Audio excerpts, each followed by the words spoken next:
Okay. Hi, everyone. Welcome for joining our SAP BTP Garage call for September. So we're excited to have you all here. I know there's a few people still joining, but we did have the call earlier this morning, and we've had so many questions and such a good interaction with the speakers that I'm just going to get started right away. Our topic for today is building intelligent data applications with SAP HANA Cloud knowledge graphs. And we do have a great group of experts that have joined us today. So one of our larger calls in terms of the number of speakers we have. So we're excited to get started. This is the mission that we're going to be presenting today. I will provide a link to that in the chat in just 1 second, but just so you can see what it looks like. We will have time for Q&A at the end of the call, so feel free to type your questions into the chat while they're presenting, but we will have a dedicated Q&A session towards the end. The call is being recorded, and we will make the call available on our YouTube playlist. It usually takes a day or two for that to be available, but I'll make sure that you have a link to the playlist, and also I will post in this Teams chat later on once the recording is live.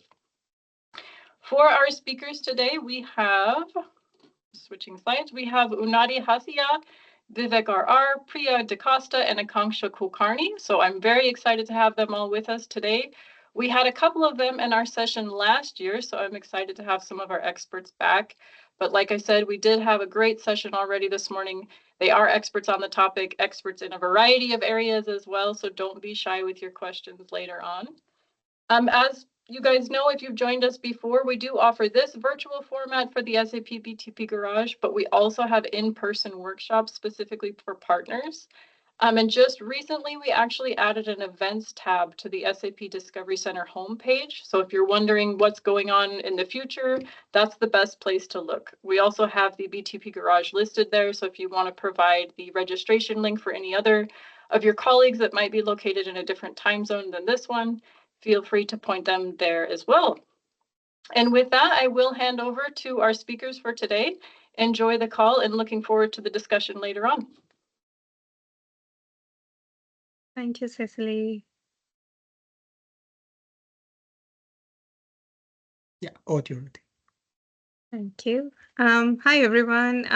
Thank you for taking the time to join the session with us. I think Cecily already introduced us. We are a part of the Premium Hub COE, the Intelligent HANA Data Applications team. And today we plan to talk about building intelligent data applications using the SAP HANA Knowledge Graph Engine. So the agenda that we planned for today is that we'll understand some of the basics, where does the knowledge graph engine sit in our overall portfolio? What is this knowledge graph engine, and the other multi-modal capabilities that we have within SAP HANA Cloud? Some of the reference use cases, and we believe that will help you think towards your scenarios as well. How this knowledge graph engine is helping currently our customers. And then we'll also introduce our discovery mission. What was the motivation behind it? What is the architecture that we have used? What are the scenarios that we are catering to, whether we have the unstructured documents or whether we have the structured documents? And last but not the least, to get a tangible feel, we'll show you a demo. And of course, if you have any question and answers after that, we are here to answer those. So with that, let's jump right in. And I'm going to turn off my video just to save some bandwidth on the Wi-Fi. Yep. So yeah, let's take a look. So this is our overall BTP portfolio, right? So as you know, you have heard about Joule.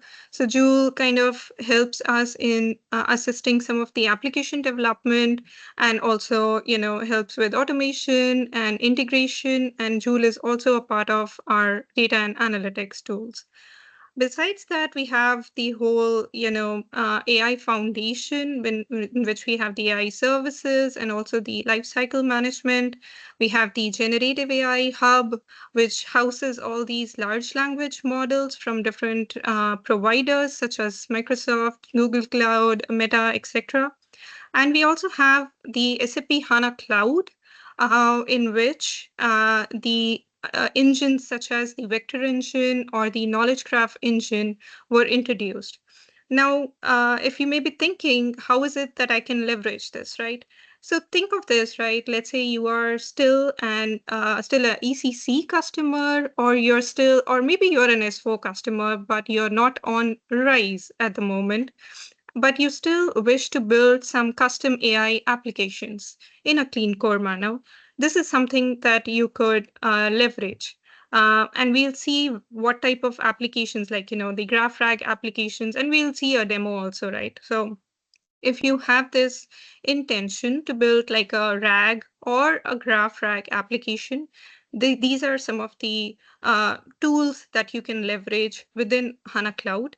You could leverage the large language models either from the GenAI Hub, which is also part of our AI Foundation, or you could leverage the large language models which are approved by your corporate compliance.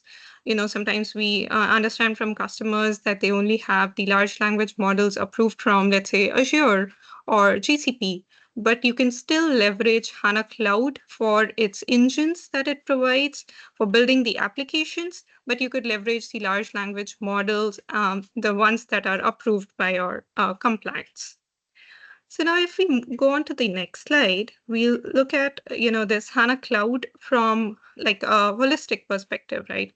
So HANA Cloud, as we see, it's not just a relational database, right? It's not just meant for storing relational data in the form of tables, but it also has these capabilities such as storing semi-structured documents in the form of JSON.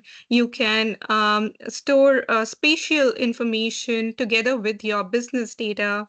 And since your data, you have already made it available here in HANA Cloud, you can even run some machine learning algorithms while your data still continues to reside as a part of HANA Cloud. And then we also have now, basically SAP has augmented its HANA Cloud multi-modal capabilities with the introduction of SAP Knowledge Graph Engine, which also forms the basis for the SAP Knowledge Graph. I'm sure you would have heard about, the SAP Knowledge Graph in SAP BDC that will become available in the time to come. And also, we have the vector engine. So if you have any RAG scenarios, or you have to do some content filtering or context similarity, these are some of the engines that you can use. So once you have brought your data over to HANA Cloud, you can do a lot with your data over here. Going to the next slide. Yeah. So in this slide, we are trying to introduce this knowledge graph, which is a very powerful tool for representing and also connecting the information, right?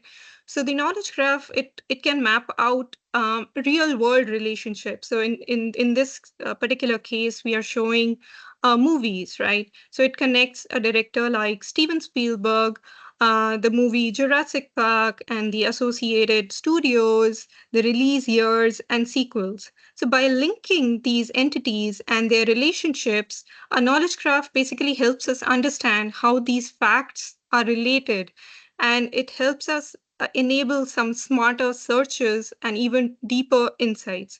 So in practical terms, think of this, that knowledge graphs can help organizations turn some scattered data into a visual network of facts, which basically makes it easier for us humans and even the AI systems to interpret this information and probably solve for some complex problems. And if we move on to the next slide. So, there are a lot of graph databases out there, right? You have Neo4j, you have the Cosmos DB, you have the Tiger Graph, you have all these graph databases out there, which may be using some other framework to store the data, but within HANA Cloud, we make use of this RDF, which is called the Resource Description Framework, to basically store the data. And how this RDF basically represents the data it's in the form of triples, right? So we have a subject, which could be like the main entity that we are trying to describe, right? If we go back to our example of movies, think of a movie as a subject. And the object could be like, let's say, its director, or the year in which it was released, or the studio in which it was built. And the link that connects the subject and the object is this predicate. For example, the subject movie and the object director is basically linked by this predicate called is directed by, and so on and so forth. And if you want to map this, let's say, to a real world use case, right? So let's say you have some logs information stored, right? So let's say there was some error that happened. So that error could be your entity, and what caused that error could be the object. What time that error happened could be the another object, and so on. So if we have to probably search through these logs and probably look for information like, okay, what resolved this error that occurred at 3 p.m., we could potentially use knowledge graphs there, right? Now, if you go on to the next slide. Yeah.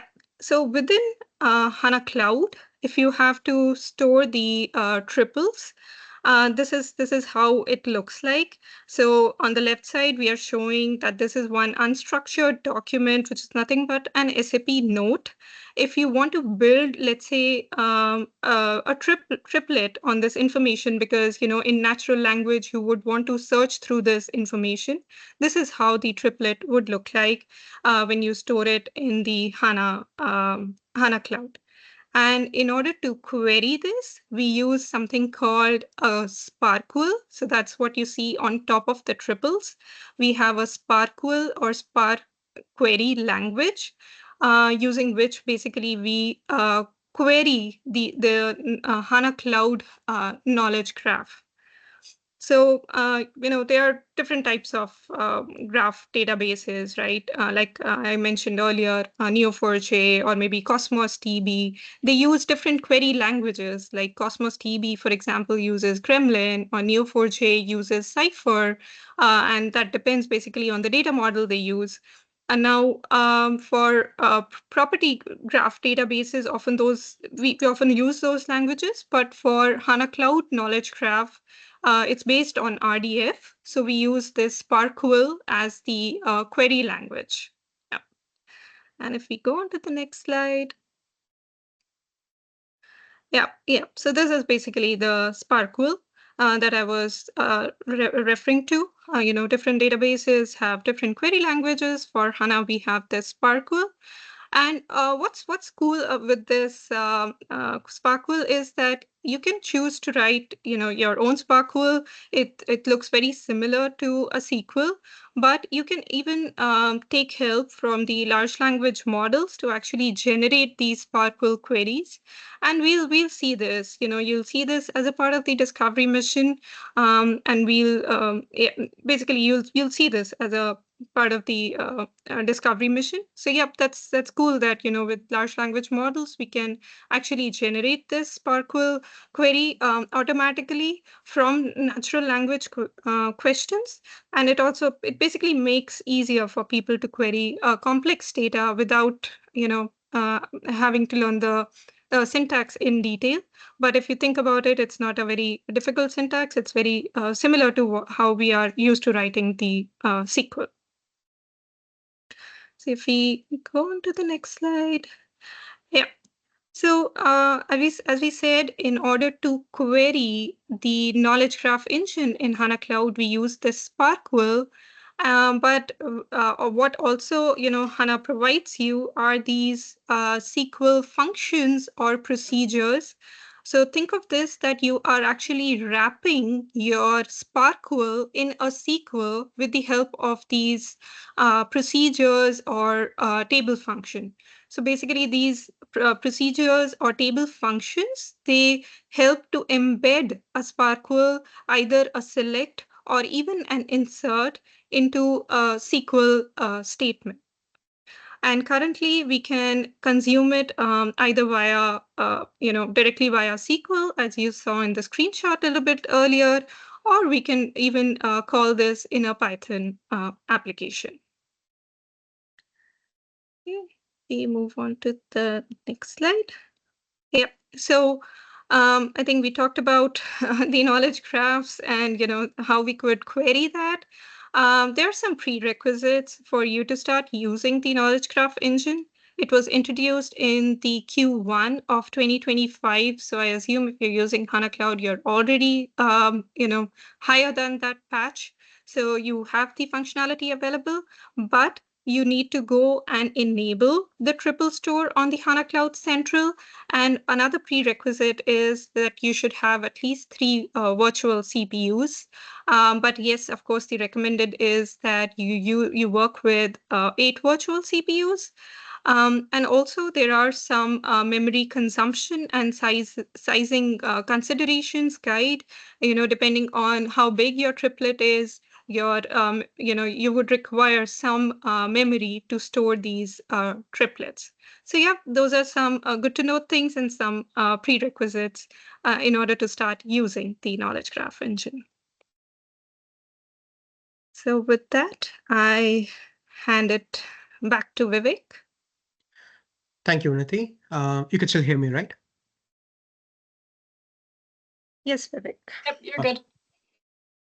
Thank you, Unnati. So now, before getting into the mission, right, what we wanted to also provide you is some of the reference scenarios, what we have been working with other customers. Yeah, so maybe this will trigger some ideas from your end to consider what are the opportunities to utilize knowledge graph, or it could also be that you could extend the content what we provided as part of the discovery mission, and you could use it for your own use cases. So we have customers who have used it. So here is one of the options, like how do you handle unstructured data when it comes to knowledge graphs and how you could use for some of the use cases. Yeah. So we do have these customers where, let's say, take an example of you're onboarding business users or technical users to a project where you have some business process documents or technical specifications, and a lot of these documents which is periodically updated, like as and when you go into the project. And then you also have people onboarding at some stages in the projects, which also makes them like, okay, we wanted to know what was the initial request and what was changed later, multiple versions of the documents and all this available. So they do have the options of going through all these documents, or let's put it in a way that all these documents, whatever you have related to the project, it's on a data lake or a FTP server. We run a pipeline where we keep tapping onto the documents, and we would be able to use some kind of a framework like LangChain, convert them into a graph and convert them to RDF base as how Unnati explained, and I store them on the HANA Cloud. So this pipeline will run continuously. So this would be smart enough to identify whether you are ingesting newer documents or if you want to update the existing documents. Technically, the knowledge graphs that has been generated for a specific document, if you have updated it, we would be able to update the knowledge graph. Yeah, so this consider this as one piece. And then if this is happening periodically, your users who are onboarded to the project, which could be technical or the business users, they would be able to use an interface where they could keep asking questions about like what changed in the last 6 months and what was the request and who changed what. You would be able to answer all these prompts based upon that. In a way, it enhances the user experience of using this and faster onboarding of people on these projects. And you could also rely on specifically a knowledge graph, because the usage of LLM comes in the later point of view once you have the data to be presented in a meaningful way. We will explain that in the mission, but at least this gives an idea about how could you use it. And similar to how Unnati explained, it could be also like if there are some technical documents like for a map what you use today, and if you're creating requirements and if you want to know this is adapting to the clean core standards. So technically, we could have some of the data like whitelisted CDS views in a table, or we could create a semi-structured document based on what SAP has provided in the site. And then we could get your unstructured documents, compare it against, and say whether it's clean code compliant or not. So this is one of the scenario you could think about when you're using unstructured data. And similarly, okay, what happens with the tabular data, right? Because this is one of the things too, like how Unnati was explaining, within our business data cloud or business knowledge graphs, everything is working on kind of a tabular database. But what if you have to build your own knowledge graphs based on tabular data? Is it possible? Yes, definitely it is possible. So as part of the Clean Core 2, in Sapphire this year, SAP, they had a session where they say where you could extend your S4 to HANA Cloud for Clean Core scenarios. So take of a scenario that we have one of the customers in high tech. They expose the data into HANA Cloud and have the. Do you have any questions? Okay. They have the data exposed to HANA Cloud. And then what we do is, if there are multiple tables sitting into HANA Cloud, we build the knowledge graph based on metadata. There is a difference on how you build the knowledge graph for unstructured data. We rely on open source frameworks, and then we generate the graph. But in case of tabular data, you have the control saying that, hey, these are the 4 tables which are related, and this is how you build it on the metadata. You don't build it on actual data. Just to give an example, if you think about how Joule works, if you're having Joule on S4 private cloud or public cloud systems, if you're asking the status order, checking the status order, purchasing order status, right? So what it will do is, based upon the natural language, it will know that this is the kind of CDS view where I have to tap based upon the question asked, and this is the input parameter, and these are the output columns which I need to show. Take that similar example, and if you have some artifacts which is built on HANA Cloud, you could use those artifacts and use the metadata of the artifacts, could be calculation views or what you've built, and build the knowledge graph on that metadata. And the user interface, the business could ask the questions where they could say that, hey, I want to know the purchase order. I want to know about this particular sales information for this customer, for slice and dice, how you get it. Based upon how you have established the relationship, you establish in something called ontology. And you also have higher layers of knowledge graph where you use Shashel and a lot of different things. We have explained that in the mission with a basic knowledge graph, what you can build using an ontology, but you will get the idea when we are talking about like how do you use it for the artifact. We could also introduce agents. Like you could think about like an agent to ingest the data for a specific scenario, or maybe you could have agents just for the read. One could be for HR agent, one could be for finance agent, based upon the question what user asks. We could use an agentic AI scenario where it could understand that, hey, this user is coming from us tapping on financial data, as this is from HR data, and it could route the ask to a specific agent which could execute those SPARQL queries on those tabular data. So this is an interesting use case, and HANA Cloud being more open source agnostic, it allows you to integrate with LangChain and Crew AI. And these might be some of the scenarios where we might update the session in the future with all these agentic AI capabilities too. So this is one use case. And the third one is GraphRAG. And this is one of the things where specifically Unnati also worked with a customer and we presented in Safia this year. So think about when she was explaining about multi-modal capabilities of HANA Cloud, right? Specifically with Gen AI, SAP introduced the vector engine last year and knowledge graph this year. So how you could use both. So it could be the scenario that you have built the application, let's say like for unstructured data, for example, and there is a business user who is asking a specific question to tap on to understand some information from a document. If there are similar requests which is coming in, so what we could do is we could have all those generated SPARQL queries.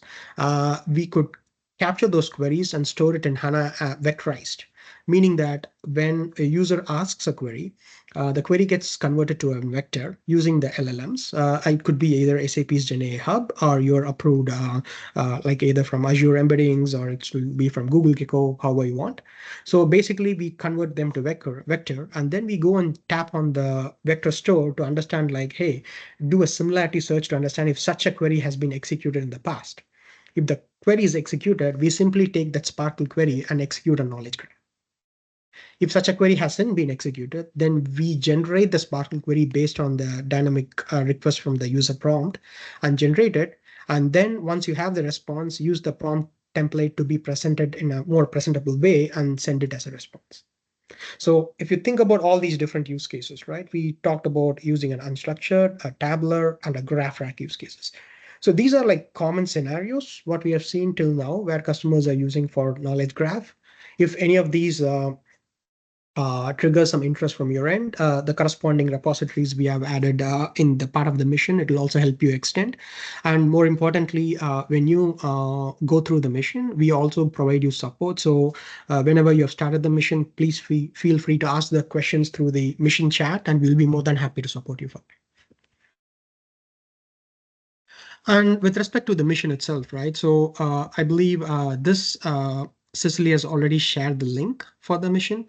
So this is where we have been talking about the mission, what we have actually put together as part of the mission. So in the overview, you will be able to see that what are the different scenarios, what we have covered, technically telling them what are the challenges, like I explained for unstructured data or tabular data or a GraphRAG. So these are some of the scenarios what we covered. So when you start the mission, you will also get access to the project board. And there are some different tiles where we talk about the discover phase, where we talk about all the basic concepts, like whatever Unnati went through. Those are the links and crisp information about what every part of the component that we have used for this mission means. Yeah, so that would be there as part of the discover. And then in the prepare, we talk about the architecture overview and implementation overview. Just to talk about the architecture overview, let me take one of the examples here. Let me take this with the Azure OpenAI itself. So the unstructured data, what I explained to you, right? Let's say that you have the documents sitting in a PDF document sitting in a data lake or an FTP server. So one of the architecture what we covered is like, how do you access those documents and use LLM from Azure or AWS Bedrock to convert those documents into graph? And how do you convert the graph that's been generated, use this LLM into RDF-based triples, and how do you ingest it? And when you ingest it into the HANA Cloud, how would you make sure that you ingest it as a named graph? Meaning that if you running a project for finance, I want to have all the finance related graphs into a fin graph, you will name it, and so how will you do it? So this is one part.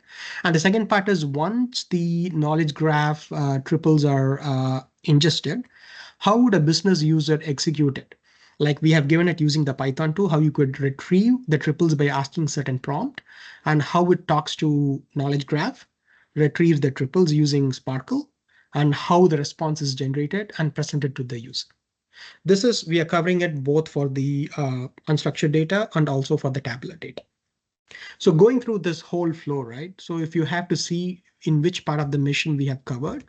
So let's say that in order to run this specific scenario of data ingestion, like accessing a document and using the LLM from Azure and ingesting into HANA Cloud.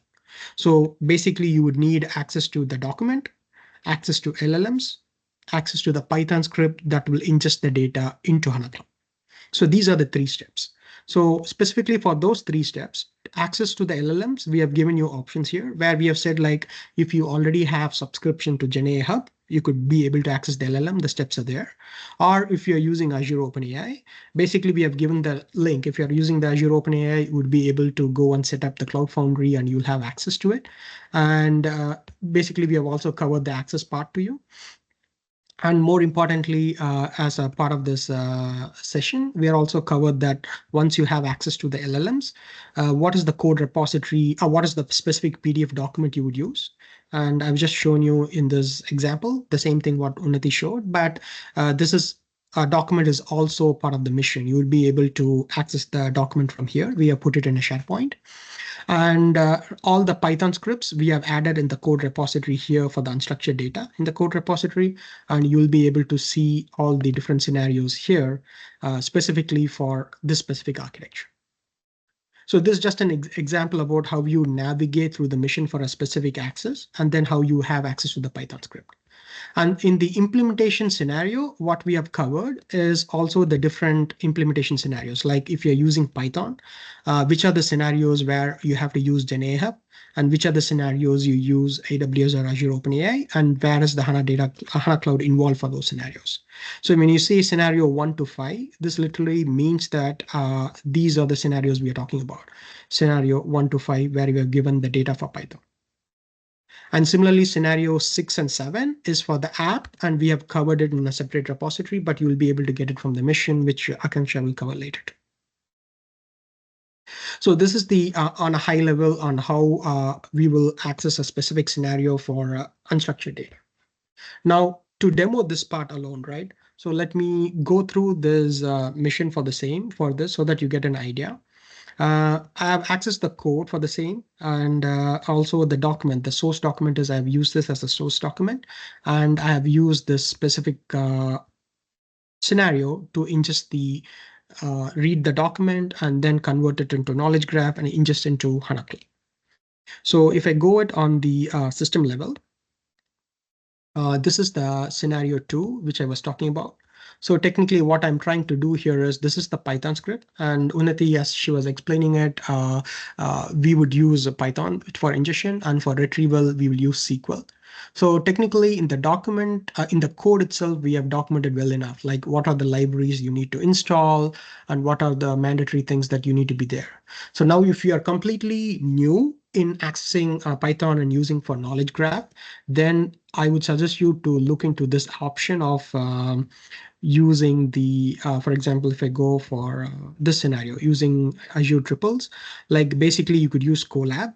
Colab is an online Jupyter tool where it doesn't have specific environment set up, like similar to how would you do in Visual Studio or a PyCharm. Like if you have libraries and if you install, if it conflicts, if you think that's going to be a problem, then directly you can use Google Colab, copy the code what we gave, and you should be able to run it by installing all the libraries. So it is valid for that specific session and it works fine. But if you already have a Visual Studio where it runs, then you can follow the steps what we gave. So technically what I'm doing is once you have installed the libraries, so one thing what you could add is also like, let me go through the code again. So basically I'm saying here that this is where I am showing the file part of the PDF document, the one which I showed you where it was talking about all the different Q&A for the specific node. So that is the document I'm using. I read the document, and specifically what I'm trying to do is like I'm accessing the LLMs from Azure OpenAI. And again, all these LLMs we have explained in detail on the steps here. But if you also wanted to see, like specifically on Azure, we have created an endpoint, we have used all the necessary keys to use, and these are the different deployment models, and we are using GPT-4o. Yeah, so I just wanted to make it generic, but of course, for the GenAI Hub 2, if you wanted to use, we have explained in detail in part of the mission. So technically, I'm accessing the LLMs from Azure OpenAI for GPT-4o. I'm reading this PDF document. And once I read this document, I'm also trying to chunk the document, because if it's a bigger document, I wanted to chunk it and split the content. And technically what it runs is I go through the document, and more importantly, I use the LangChain framework. So when I use the LangChain, it splits the data into like a graph, as I said. So this is where I would load the documents, and then I would be able to create the chunk. And then once I have the chunk, I would be able to process this data. And once I process this data, it will convert them into triples. So once I have this data in the form of a graph, then I have this RDF library. So that is again for the resource description framework, what HANA Cloud would understand. So we get the graph, we convert them to triples, and then we ingest them into HANA Cloud. So when I ingest, I have the connection established for HANA Cloud, which is mentioned in the previous part of the code. And before I ingest, I give a named graph saying that, okay, I want to create a graph called BTP Garage, and I want to generate this particular PDF and store it as a knowledge graph. So once it executes, right? So basically what we did was we printed all the information, show me all the triples that is generated from the PDF, and show me it has ingested. So it's telling me that I have inserted all the triples in the HANA Cloud, and it will be with the name BTP Garage. So if you want to show it on the HANA Cloud side,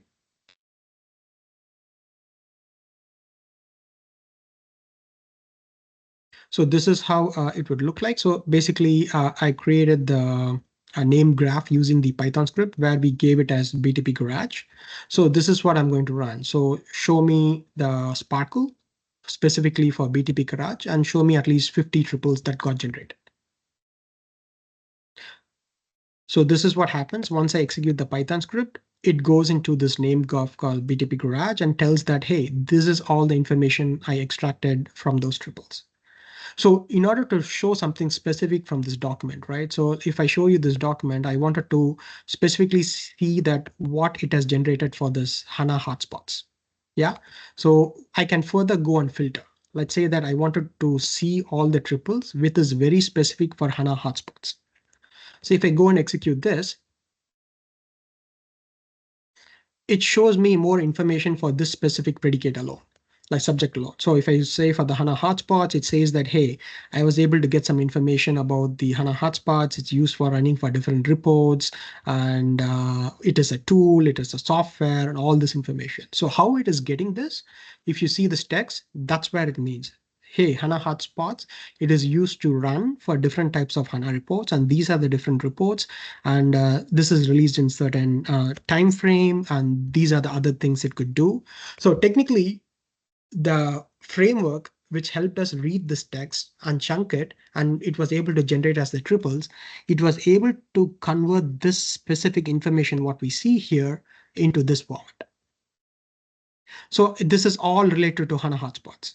So when a user asks a question from the front end, hey, show me all the related information for HANA hotspots. So this will be the specifically filtered triples it gets. And from here, it semantically identifies that, okay, this is how these are the informations that are related. And then we could use an LLM on top to get this in a presentable way and then send it as a response to the front. So this is just an example to show on how it works. Yeah, so this is the ingestion part of the HANA Cloud. And I think you would be able to understand more information here because I could run some complex queries. And once I'm able to generate this, this is a name graph. So think about similar to a schema, what you create in a database. So if I want to get access to this name graph only to certain users or user groups, then I'll be able to give it. And also if I have to drop it, there's a way on how you could drop it. So from security point of view is it's not that everybody can access this knowledge graph. So it's somebody who creates it and security maintains to make sure that only certain user groups who gets access to these kinds of knowledge graph. So this is an example of unstructured data. Yeah, and similarly for the retrieval. So I'm using for the retrieval part, here is the code what we added. I just want to reiterate one of the things, right? If I go back to the slide, if you remember this, where we were talking about this use case, where we say that we'll be using some kind of prompt which will be coming in, or maybe like the better way to show it is this. Like basically when a user uses a prompt, it gets converted to a SPARQL query, then it hits to HANA Cloud, and the SPARQL is executed, and the response is taken back. So if we take this example alone, right? So that is the scenario 4 which I'm talking about. So let's say that I'm going to show it from the Python script, but after this, I'll have my team member show it from the front end. So technically that I could say that user is going to ask a question. So this would be the input that you should ask, like what is HTK pick, and this is mentioned in the PDF too. So technically we have like 3 functions where we say that convert this into a SPARQL query. That is what this function would do. And then this function will execute the SPARQL query. And then the third function will summarize that info. So basically what we are trying to say here is like, let me go and ask this question, what is HTK pick?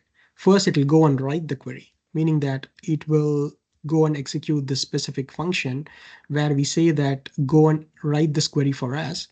It will start from here.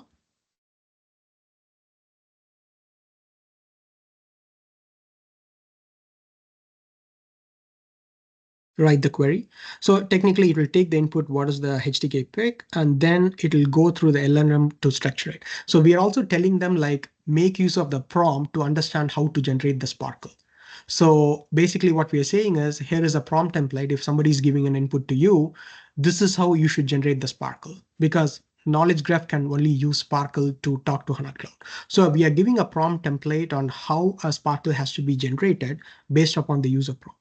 So technically the right query generates that query for us. So if you see down, basically I asked that question, it went and generates what is this HTK pick from the knowledge graph. So if I just copy this specific script, right, like what it got generated, I should be able to go into HANA Cloud and I can just use this generated document.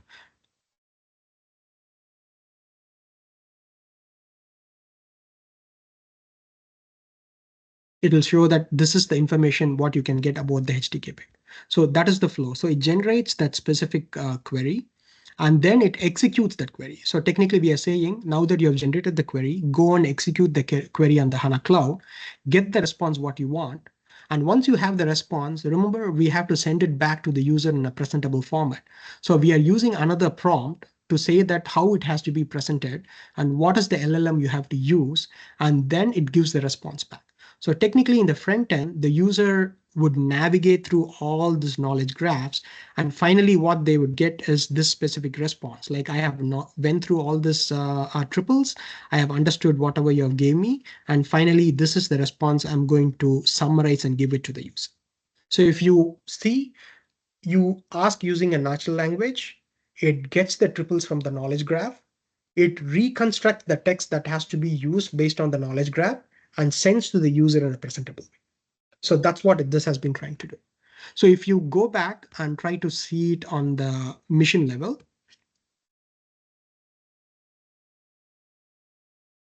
the retrieval, you should be able to see it as part of unstructured data, where we are also covered like how do you retrieve the triples using AWS or Azure. You could use these examples and you should be able to follow through it. But make sure that you follow the setup, the prerequisites, what we have provided. If you're using our GenAI Hub or Azure OpenAI or AWS, it works for all these things. We haven't covered for GCP for Google Vertex, but HANA Cloud is much more open source agnostic, so you don't have to worry about how this works. And similarly for the tabular data too, we have added on how you create ontologies. So this is a little tricky on how you create the ontologies, but maybe I can quickly show you.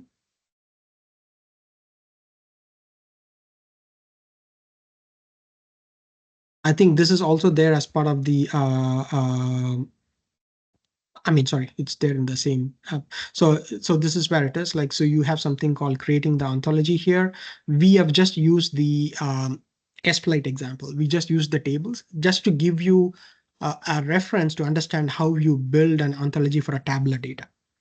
And once you generate it, it generates executable, like an executable file. It creates something called a turtle format, and then you will be able to import that into HANA Cloud and use it. So all the steps we have given it. But when you really have to build a knowledge graph for tabular data, we should build on the artifacts, not directly on the tables, just for the reason that if you use AC Docker and other tables from HANA Cloud, maybe we should use some kind of API or data, what you have built on top. We have to build the knowledge graph on that. Or maybe if you're using calculation view, we have to build based on that, not directly on the source tables. And more importantly, for the unstructured data, we build the knowledge graph on the data. But for the tabular data, we build on the metadata, on the tables or the artifacts metadata, and which will generate the query and go and execute on that. So technically, the knowledge graph is used if you're asking some information on the tabular data. The knowledge graph SPARQL will generate, and it will give you the information that, hey, this is the column on which you have to run the aggregation. This is the column on which you have to run the group by. And these are the dimensional columns. It will give you that information. And from there, you will generate the actual SQL, which will go and hit on HANA, and it gets the response. So that is how you should extrapolate and build it. But we are more than happy that once you understand how the tabular KGs work, and you could contact us via the mission, and we'll be more than happy to help you supporting you from there. So this is some of the scenarios that we covered as part of the mission. And then more importantly, we have also given an application which is based on Django, but we are also updating it with our SAP specified CAP application too. These are some of the specific scenarios that we have covered in the mission. But let me now hand it over to Akanksha to talk about how the app works as part of this whole mission. Over to you, Akanksha. Thanks, Vivek. Let me just share my screen. As Vivek mentioned, we have built a chatbot front end for our application. So in the mission itself, you can find the chatbot, how to create the chatbot, and it works for both structured and unstructured, as we saw. It also gives you a link to the GitHub repository, and you could find the code for all of the app generation over here, and it would go step by step how you could add your credentials, create the virtual environment, and install the necessary packages, and in which line of the code you need to change the namespaces, and also how to run the applications. Currently, we have published the Django app, which is an open source framework. And as Vivek mentioned, we also have the CAP application planned, and by the end of this month, the CAP application would also be published in the same mission. So let me just go to the chatbot, run the application. The backend is still the same, what Vivek just explained right now, the generating triples part, inserting the triples into the database, and then retrieval for it. This is just a UI on top of it. Waiting to get it started, and then I can open the Django application.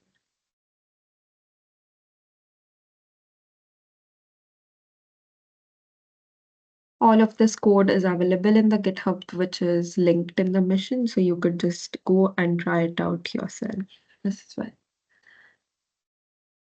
Open it. Yeah. This is how the Django application looks like. It gives you an option to select if you want to query upon unstructured data or if you want to query upon the structured data. I would start with unstructured data. This is the note we have been talking about, which we are using as the document for the unstructured. We see that this SAP note goes over some of the questions about SAP HANA hotspots, that what is SAP HANA hotspot, or what is the HANA KPI collector, or what is the main function of HANA hotspots. So we see over here that there's a question, what is the main function of HANA hotspots? Let's try and ask the same question to the application.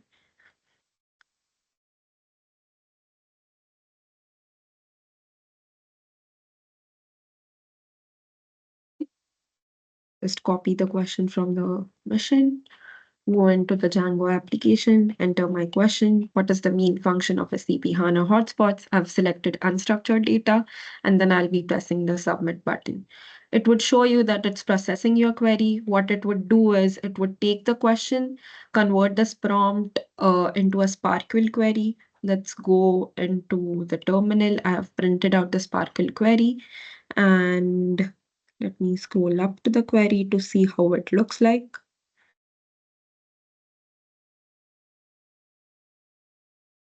Yeah. We asked a question that what is the main function of SAP HANA hotspots. So what the application did for us in the back is it created the SPARQL query for the question. So if we see over here in the SPARQL query, it has the namespace we have been using. It has the subject and object as SAP HANA hotspots. And as a part of the predicate, it's taking what is the main function, or it also takes another word for it or a synonym, which is the purpose, which is relevant to the main function. Then this SPARQL query is hit on the database, on the triples, what we have stored for the entire document, and only the relevant triples for the query are fetched from the database. So if we take up any of the triples over here, it would always have the subject or the object as SAP HANA hotspots. In this way, we would just get the relevant triples for our particular query. And once we have the relevant triples, it would use and summarize the results using a natural language and an LLM to get a natural language answer for us. And this is the same answer which we would be getting on the UI as well. So whenever we ask a question, we would just directly get an answer in a summarized format. This is for the unstructured. Let's try and check for a structured question. So as Vivek mentioned, we are using the as flight schema, and it goes over the customers and flight bookings for certain customers and airlines.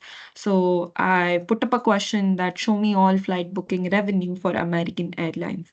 And now I'm selecting the structured data since we are querying upon the structured data. And I'll press submit. Again, the same thing would happen. It would take up the prompt. It would convert the prompt into a SPARQL query. The SPARQL query would be queried upon the triples in the knowledge graph, and we would be getting an answer over here. which is the response back to the user. So it says this is the so and so amount for American Airlines, and it represents all the sum of all flight bookings for the airline. So in this way, you could go and ask any of the questions for unstructured or structured, and it would give you a response on the UI. Again, as we said, this is the Django application available on the mission. We have something planned for the CAP application that is also ready and would be published by the end of the month. I'll just run the application just to see and look how the CAP application looks like. I'll go over here. I'll open the web application. And this is how the CAP application looks like. Everything else is still the same. We are just using CAP as the front end over here. I'll give out the same prompt we used for the last question.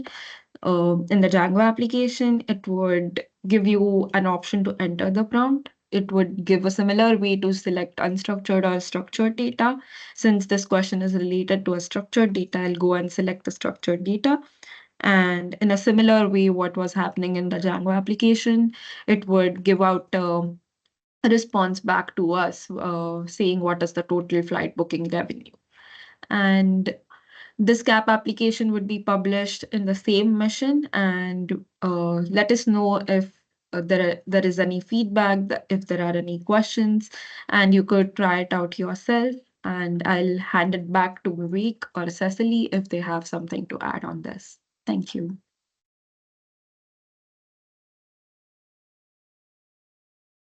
Thank you, Akanksha, for the. Sorry. Yeah, okay. Vivek, do you have any last words before we start with the Q&A? Thanks, Cecily. Yeah, I think this is a more evolving topic with Knowledge Graph, and there is a lot of interest where we see from customers, specifically if they want to build from scratch. So there were some valid questions about how you build ontologies and how do you build. So technically, like SAP Learning Hub, I don't think there is a course on that, but definitely we'll get back to you from hearing it from the product management. We'll also, if you check some of the standard SAP blogs, there's a product manager called Shabana who's responsible for Knowledge Graph. You can reach out to her or reach out through us through the mission. That's where you will get all the reference. And yeah, that's it from me. I'm typing for the questions, but over to you, Cecily. Great, thank you.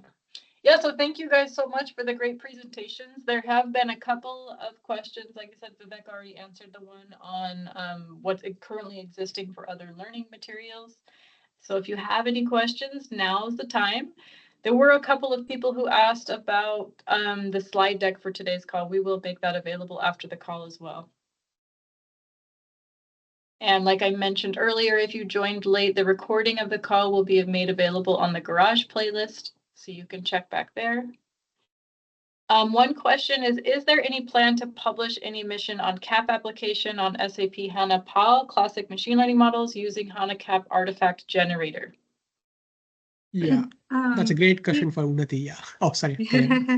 Thanks, Vivek. Yep, we already have a blog for that, very detailed blog where we on Spotify data, how you can, probably recommend the next song on Spotify. Again, the intention is not to build a recommendation model, but just to, showcase the capabilities with HANA PAL. I can put that in the chat in just a minute, but it does talk about how to build the HANA PAL and how to generate the CAP artifacts using the generator. I asked the questions. Actually, I was trying to do a CAP application using this HANA PAL, HANA CAP artifact generator. So I was facing an issue with the user-provided service. We were doing in Bash, so it will be helpful if we have any mission particularly or tutorial. I know the blog, but if you have any mission or a tutorial in particular for this. So using UPS and building the CAP application, I think we do have we have this multi-modal discovery missions that we published that has it, right? Yes, correct. Yeah, we could share that link maybe in the chat for you, Srijani. Yeah. Thank you so Melissa, much. it looks like you have your hand raised. You can feel free to just unmute. Perfect. Yeah. Thanks so much. This has really been helpful. My question is there a way to combine both structured and unstructured data into a single query? Because I noticed each time you either had to say structured or unstructured. Is there a way to combine it so that the user could query from both? Absolutely, Melissa. Like, I think you could ingest a SQL within a SPARQL, and we haven't explicitly used, but definitely in the knowledge graph help.sap, it tells you how to use the SQL. But the example what I added here is like, let's say you have a scenario of an unstructured document, something related to the financial statement, and then you have your financial records, which is sitting on Tabular. Technically, my knowledge graph on unstructured, I would be able to combine with the transactional data to build some reports. That's one way I would look into it, similar to the serious example I gave. So technically, it's possible to embed a SQL within a SPARQL, and SPARQL could run on both knowledge graph and the transactional data, but it'll be like a two-step process. Understood. Thank you. Awesome, thanks. The next one in the chat is, what process or procedure can be used to generate knowledge graph for data and tables already present in HANA Cloud? Yeah, I think maybe like there's something which we know, but you have to wait till Tech Ed, Nishant. Like there are some announcements that SAP product management is officially going to tell. But whatever we have shown in the code is like you completely do it script wise. There is no features directly like graphically I can go and do something and it's available. So the only way on how you generate the knowledge graph is for the data and tables is using something called ontology, where you establish the relationship. For example, think about the table like header and line item. So you will take the metadata of both and you build this ontology. And how do you build the ontology? We have added a course in Open SAP, which is pretty good, where they talk to you about the basics, but it's complete intense process on how you build it. But I think SAP product management is going to simplify that. And I hope there is some announcement which we know that, but I would say wait till Take It to hear that, Nisha. But until then, if you want to do it programmatically, we have added that in the Discovery Mission. Thank you.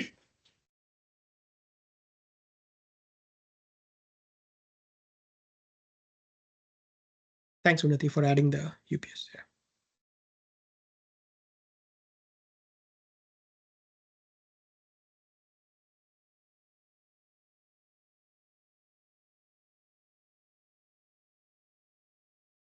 Just giving everybody another minute. I don't want to cut you guys off early. I know sometimes it takes a second for everybody to think of everything, but if we're good, we're good.